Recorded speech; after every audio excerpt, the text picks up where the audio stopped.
The pages were still damp with blood when they found her diary, its leather binding cracked open to reveal the final entry.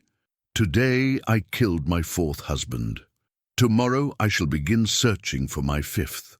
The pen had fallen from Martha Greaves's lifeless fingers, the ink barely dry on her confession, as if death itself had interrupted her in the act of planning her next murder. Welcome to the twisted chronicles of a woman who discovered that love and death were not opposites, but dance partners in a waltz that consumed 4 husbands across 3 decades. This is the story of Martha Greaves, whose diary revealed not just the mechanics of murder, but the psychology of a woman who believed that killing was simply another expression of devotion. The first entry in what would become known as the Grieves manuscript was dated September 15th, 1892, written in the careful copperplate hand of a young woman raised in the refined drawing rooms of Victorian society. Martha Elizabeth Hartwell, as she was then known, had just married Thomas Grieves, a prosperous grain merchant 15 years her senior, in what her family considered an advantageous match for a girl whose beauty was her only substantial dowry. The early pages of her diary read like those of any young bride adjusting to married life in the industrial town of Millbrook, Pennsylvania. She wrote of her new household duties, of learning to manage servants, of the social obligations that came with being the wife of a prominent businessman. Her handwriting in these early entries was neat and optimistic, filled with the enthusiasm of a 22-year-old woman who believed she had secured both love and financial security. But beneath the conventional observations about domestic life, careful readers might have noticed troubling undercurrents. Martha wrote extensively about her husband's eating habits, documenting with scientific precision what he consumed at each meal, how long he took to finish his food, and how various dishes affected his constitution. She recorded his sleeping patterns, his business routines, his social interactions, building a detailed catalogue of information that seemed excessive even by the standards of a devoted wife. More disturbing still were her observations about Thomas's relationship with his previous wife, Margaret, who had died of consumption 3 years before Martha's arrival. Martha had discovered letters in Thomas's study, correspondence that revealed a marriage of deep affection and mutual respect. Rather than feeling jealous of her predecessor, Martha became obsessed with understanding exactly how Margaret had earned such devotion, studying the dead woman's possessions, reading her books, even wearing her jewelry in an attempt to somehow absorb the essence of what had made her so beloved. The first hint of Martha's true nature appeared in an entry dated November 3rd, 1892, written after she had attended a funeral for one of Thomas's business associates. "Watched Mrs. Pemberton weep over her husband's coffin today," she wrote. "Such genuine grief, such perfect anguish. I found myself envying her, not for her loss, but for the certainty of her love." How does one know if affection is real unless it is tested by separation? How can a wife be certain of her husband's devotion unless she forces him to choose between love and life itself? This philosophical meditation on the nature of love and loss might have remained merely the morbid curiosity of a young woman grappling with questions of mortality and meaning.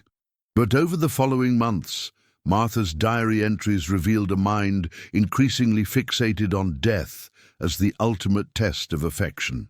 She wrote extensively about couples in their social circle, speculating about which marriages would survive tragedy and which were merely conveniences that would dissolve under pressure. Thomas Grieves, had he possessed the key to his wife's diary, might have been alarmed by the clinical detachment with which she analyzed their relationship. Martha documented his expressions of affection like a naturalist, studying animal behavior, noting the circumstances that prompted his kindest words, the triggers that made him most demonstrative, the conditions under which he seemed most genuinely attached to her presence. "Thomas told me today that he could not imagine life without me," she wrote on February 14th, 1893. But this declaration came after a particularly fine dinner and during a moment of physical intimacy. I wonder if his sentiment would remain unchanged if I were to test it under less favorable circumstances. Would he speak such words if I were ill, if I were poor, if I were demanding rather than accommodating? The transformation from philosophical speculation to practical experimentation began subtly.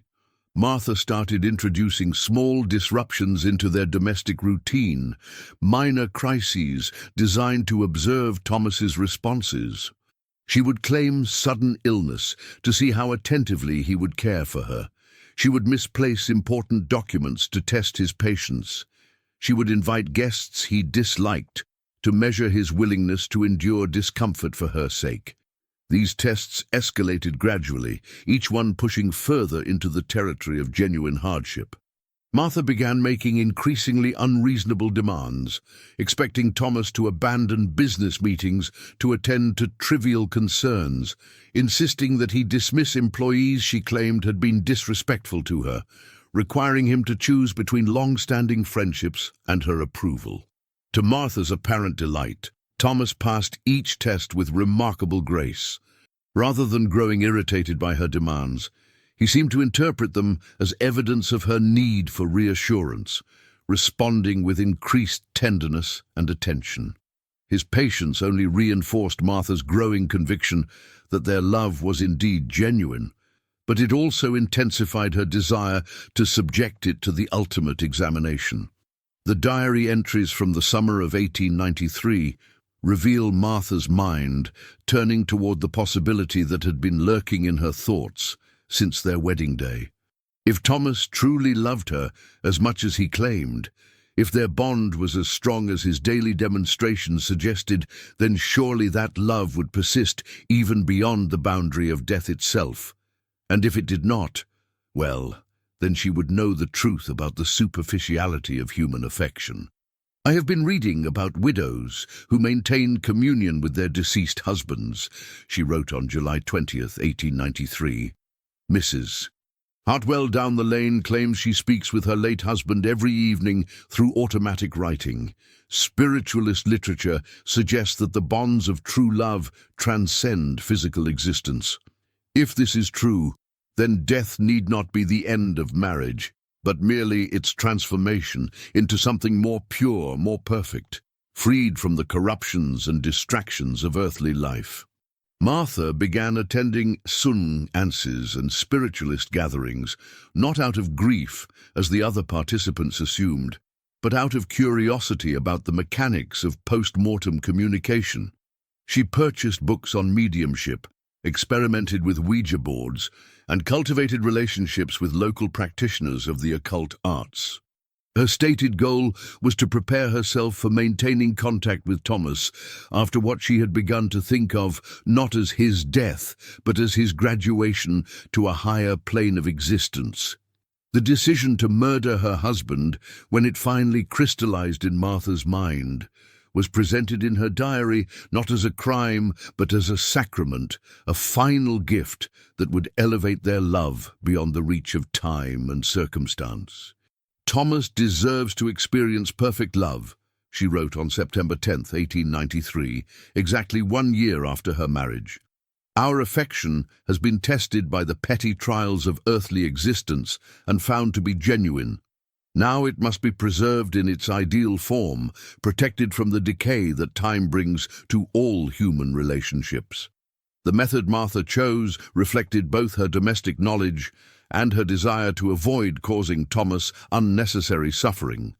She had observed his fondness for the herbal tea she prepared each evening, a blend of chamomile and mint that helped him relax after long days at his grain warehouse. Over several weeks, she gradually introduced small amounts of foxglove into the mixture, doses carefully calculated to mimic the symptoms of the heart condition that ran in Thomas's family. Martha's diary entries during this period reveal a woman who believed herself to be performing an act of supreme devotion. She recorded Thomas's declining health with the same clinical precision she had once applied to his daily routines, noting the progression of symptoms, the increasing pallor, the growing fatigue that forced him to reduce his business activities. Thomas grows weaker each day, but also more dependent upon my care, she wrote on October 2, 1893. He has dismissed his valet and relies entirely upon me for his comfort. Our conversations have become deeper, more meaningful, freed from the mundane concerns that once occupied so much of our time together. I believe he is beginning to understand, perhaps unconsciously, that our love is being refined into something eternal. Thomas Grieves died on October 15, 1893, surrounded by physicians who attributed his death to the heart condition that had claimed his father and grandfather. Martha's performance as the grief-stricken widow was so convincing that even Thomas's closest friends marveled at her composure in the face of such sudden loss. She maintained the household exactly as it had been during his lifetime, spoke of him in present tense, and claimed to find comfort in the certainty that they would be reunited in the afterlife. But Martha's diary reveals that her grief was not for Thomas's death, but for her failure to establish the spiritual communication she had expected would follow it. Despite hours spent with Ouija boards and automatic writing, despite consultations with the most accomplished mediums in 3 states, Thomas's spirit remained stubbornly silent. Martha began to wonder if her husband's love had been less perfect than she had believed, if their connection had been too weak to survive the transition from life to death. The answer, she eventually concluded, was that Thomas had been unprepared for the transformation she had bestowed upon him. He had not understood, as she now did, that death was merely another form of existence. Future husbands would require proper education about the nature of eternal love before they could fully appreciate the gift she was offering them. Martha remained in mourning for exactly 1 year before beginning her search for a second husband. Her approach was methodical, informed by the lessons she had learned from her first marriage. She sought men who were already familiar with loss, widowers who had experienced the grief of separation, and might therefore be more receptive to the concept of love that transcended death. She found such a man in Robert Standish, a recently widowed shopkeeper whose first wife had died in a carriage accident 6 months earlier. Robert was still raw with grief, still prone to moments when he would turn to speak to his deceased wife before remembering that she was gone. Martha presented herself as someone who understood his pain, having so recently lost her own beloved husband. Their courtship was brief but intense, built on a foundation of shared sorrow that Martha carefully nurtured into dependence. She encouraged Robert to speak about his first wife, expressing fascination with their relationship and admiration for the depth of his continuing devotion. She introduced him gradually to spiritualist concepts, lending him books about communication with the dead, taking him to seances where he might attempt to contact his deceased spouse. "Robert is proving to be an apt pupil," Martha wrote after their engagement in November 1894. "He already understands that love does not end with death, but continues in forms that transcend physical limitation. When I explain to him the nature of the gift I am prepared to bestow, I believe he will receive it with gratitude rather than fear." Martha Standish, as she became after their marriage in December 1894, spent the first months of 1895 carefully documenting Robert's personality, his habits, his expressions of affection toward her. But this time, she also began preparing him for what she called their eternal transition, introducing concepts about the perfection of love that exists beyond earthly corruption. "I have been reading to Robert from the works of spiritualist philosophers," she wrote on March 3, 1895. "He finds particular comfort in the idea that his first wife continues to exist in a realm where suffering is impossible. I believe he is beginning to understand that our own love, if it is to achieve similar perfection, must be freed from the decay that time brings to all earthly relationships." Robert's death came sooner than Thomas's had, partly because Martha had refined her methods and partly because Robert's constitution was already weakened by grief. The foxglove was more carefully dosed, the symptoms more perfectly mimicked natural heart failure. Robert Standish died in Martha's arms on May 20th, 1895, his final words expressing gratitude for the love she had brought into his life after his first wife's death. Once again, Martha waited for spiritual communication from her deceased husband. Once again, the silence stretched on for months despite her increasingly desperate attempts to make contact. But this time, her failure to reach Robert's spirit led not to despair, but to a new understanding of the problem she faced. "I have been approaching eternal love incorrectly," she wrote in her diary 6 months after Robert's death. "I assumed that the transition from life to death would automatically elevate our relationships to a perfect state. But perhaps the preparation must be more thorough, the education more complete. Perhaps my husbands must be brought closer to death gradually, allowed to experience the boundary between life and the eternal realm before they can successfully navigate it." Martha's third marriage to Dr. Edmund Blackwood in 1897 represented a significant evolution in her approach to what she had begun to think of as her sacred mission. Dr. Blackwood was a physician with an interest in the emerging field of psychology, a man who might understand the scientific principles underlying the spiritual transformation Martha sought to achieve. She courted him partly through intellectual seduction, engaging him in discussions about the nature of consciousness, the possibility of survival after death, the connection between physical and spiritual existence. Dr. Blackwood found in Martha a mind that could match his own in both curiosity and analytical capability, never suspecting that her interest in these topics was anything but academic. "Edmund possesses the scientific training necessary to understand what I am offering," Martha wrote after their engagement. "He has studied the mechanics of death, observed the moment when consciousness departs from physical form. When the time comes for his own transition, he will approach it not with fear, but with the excitement of a researcher discovering new territory." Martha's marriage to Dr. Blackwood lasted longer than her previous unions, partly because she was refining her technique and partly because she genuinely enjoyed the intellectual partnership they shared. For nearly 3 years, she allowed their relationship to develop naturally while gradually introducing concepts that would prepare Edmund for the ultimate expression of her devotion. The doctor's medical knowledge made him more observant than her previous husbands had been. When Martha began the slow process of poisoning him with foxglove in early 1900, Dr. Blackwood noticed the symptoms and began treating himself for what he assumed was a naturally occurring heart condition. His self-medication prolonged the process, but also provided Martha with valuable insights into the physiological effects of her chosen method. "Edmund is fighting the transition with medical interventions," she wrote in frustration. "His scientific training, which I had hoped would help him understand the nature of eternal love, is instead prolonging his attachment to physical existence. I must find ways to help him accept the transformation I am offering rather than resist it."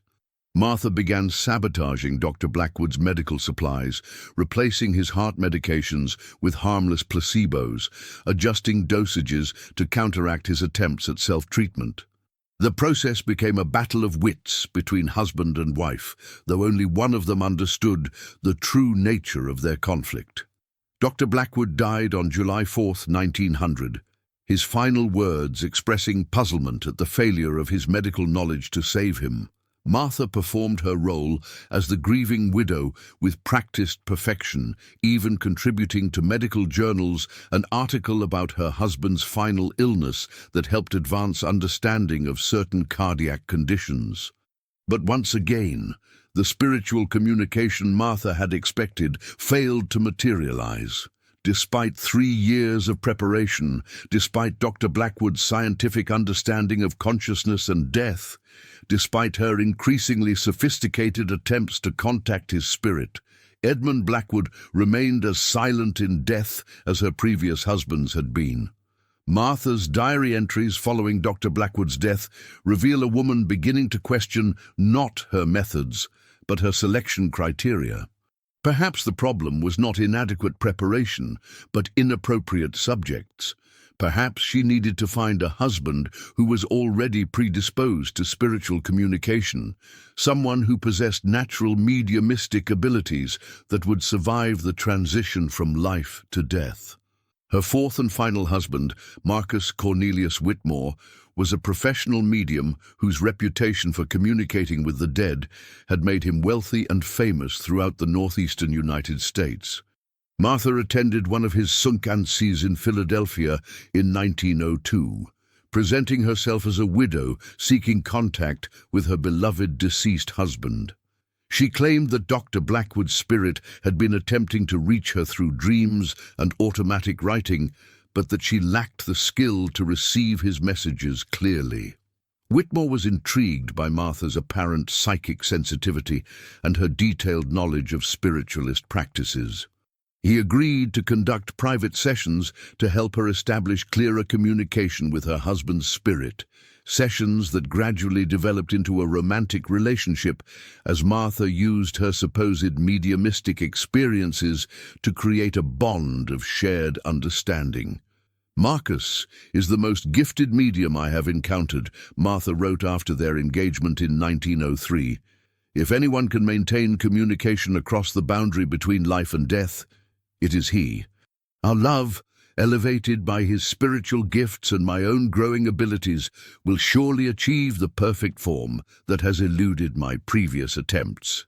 Martha's marriage to Marcus Whitmore lasted 5 years, during which she continued her studies of spiritualism while gradually preparing him for the transition she intended to bestow.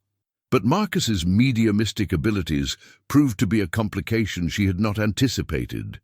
He began receiving impressions about her previous husbands, visions that suggested their deaths had not been natural.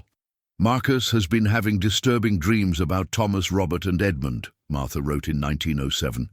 "He claims their spirits are trying to warn him about some danger, but their messages are confused, fragmented. I believe they are simply jealous of the perfect love Marcus and I share, attempting to sabotage our relationship from beyond the grave." The situation became more dangerous when Marcus began sharing his visions with other mediums, seeking independent verification of what his psychic impressions were telling him. Martha realized that her husband's spiritual gifts, rather than facilitating their eternal communication, were threatening to expose the true nature of her previous marriages. She accelerated her timeline, increasing the dosage of foxglove in Marcus's evening tea and carefully documenting his responses. But Marcus's mediumistic training had made him more sensitive to subtle changes in consciousness, and he began to suspect that his declining health was not natural. The final entry in Martha's diary, written on September 15, 1908, exactly 16 years after her first marriage, reveals a woman who had come to understand that her quest for perfect love was doomed to failure. "Marcus grows suspicious of me, and his mediumistic colleagues have begun asking questions about my previous husband's deaths. I realize now that I have been pursuing an impossible goal. Love cannot be perfected through death, because death is not a transformation, but an ending. The silence of my husband's spirits proves not that they were unprepared for eternal existence, but that no such existence awaits us." But even this moment of clarity did not deter Martha from her final act of devotion. "I have given Marcus a larger dose tonight," she continued. "He will join the others in whatever realm awaits the dead, and I will follow shortly after. If love cannot survive death, then at least we shall all face extinction together. Perhaps in nothingness we will find the unity that eluded us in life." Marcus Whitmore died before dawn on September 16, 1908. Martha Grieves followed him 6 hours later, the foxglove she had reserved for herself proving as effective as it had been for her 4 husbands.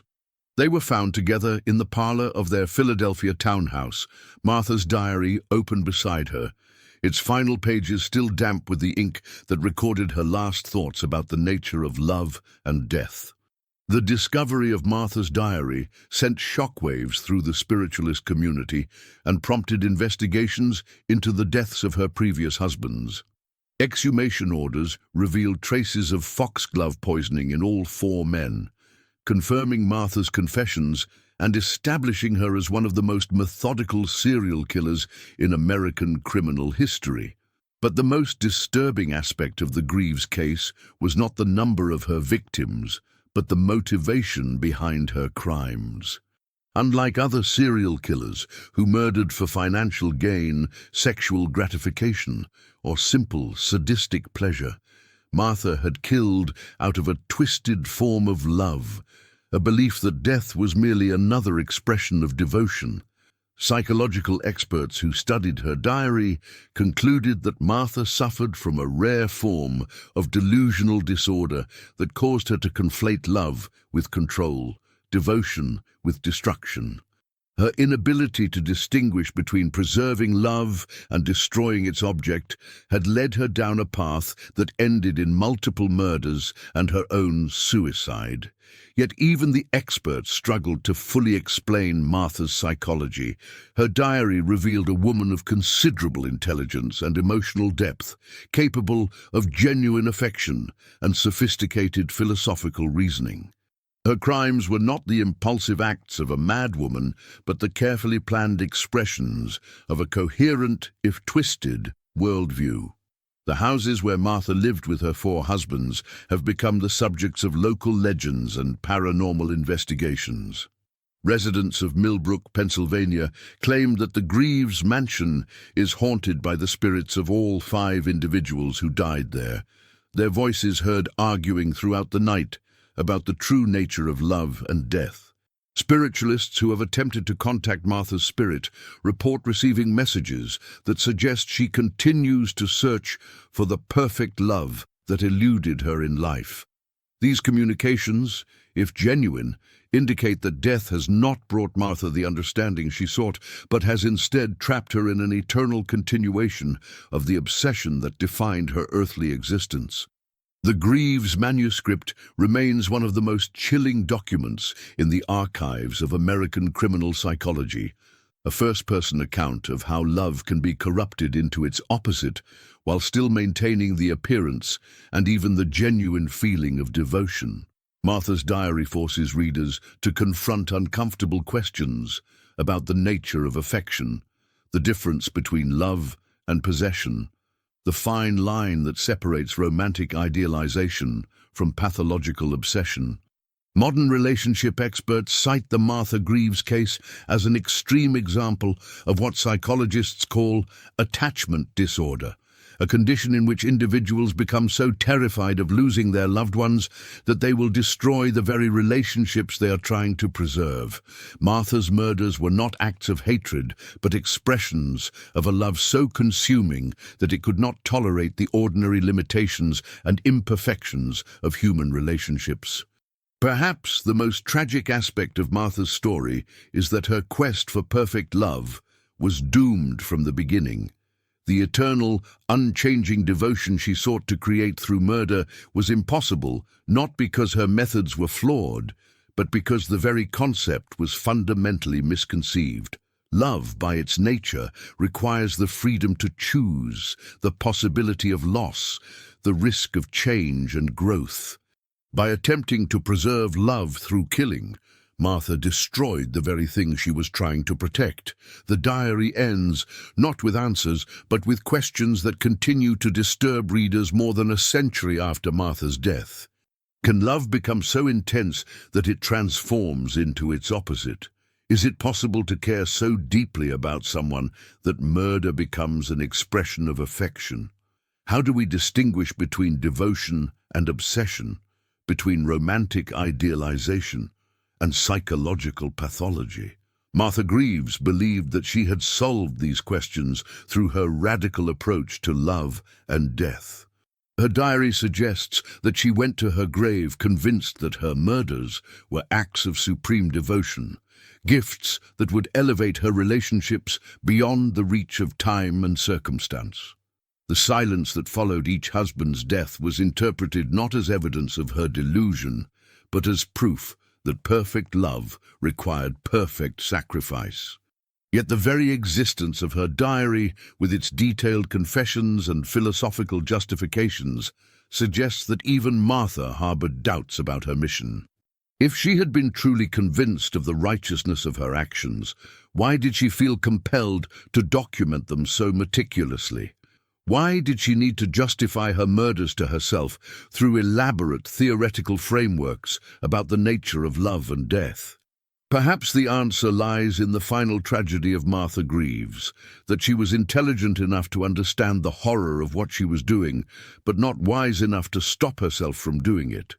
Her diary reveals a woman caught between the demands of her obsession and the evidence of her own senses, desperately trying to construct a worldview that would make her crimes seem like acts of love, rather than expressions of the very selfishness that love is supposed to transcend. And so we close the blood-stained pages of Martha Grieves's diary, leaving behind a woman who discovered that the greatest enemy of love is not indifference or betrayal, but the desire to possess so completely that possession becomes destruction.